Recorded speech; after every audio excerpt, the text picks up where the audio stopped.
Bauhaus Dessau of Dessau, Germany, was designed and constructed from 1925 to 1926 by Walter Gropius. Gropius advocated the means, manners, and materials of the future. He wanted to test traditions and focus on utopianism, functionalism, and minimalism. Therefore, the Bauhaus is a staple in the history of modern architecture. Whereas the extravagant cathedrals of the Middle Age were designed to appeal to pathos, to create sacred places and lavish palaces for the kings and queens, the Machine Age, as an outcome of the Industrial Revolution, was an age of logos, reason, and technology. New classes were created in society, and this working middle class needed more economical and practical architecture. Form was to follow function.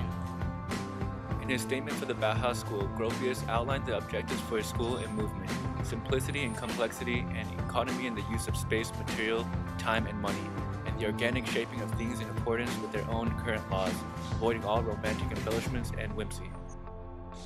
The Bauhaus stood out amongst the strings of bleak blocks surrounding it. Instead of adding cornices and unnecessary embellishments, the design focused on the inherent nature of the building's form and its materials.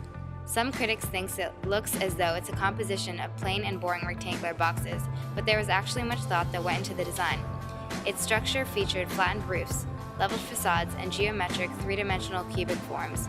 It was characterized by its clean, open spaces and crisp lines that outlined its glass and white walls.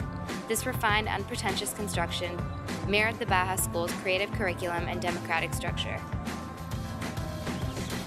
Gropius encouraged experimenting with new materials such as steel, concrete, iron, and glass. The lowest frieze of the building was enveloped by a sheet of glass windows that exuded a floating quality that gave a sense of lightness in contrast to the heaviness of the mainly concrete facade.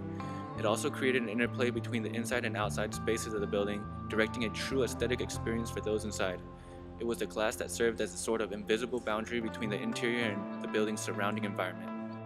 The plan of the building directly complemented the function of the school. It was composed of a 3-story workshop wing, a block for the vocational school, and a 5-story studio building.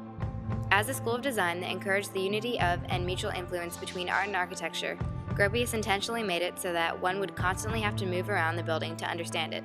This encouraged collaborative learning and a steady flow of ideas between students and teachers. The Bauhaus was much more than just a building. It was a school, a cultural and political phenomenon, a revolutionary movement, but most importantly, the start to a cutting-edge style that till this day influences internationally. Gropius was the pioneer of a clean design for a new century and cannot be ignored in the history of architecture.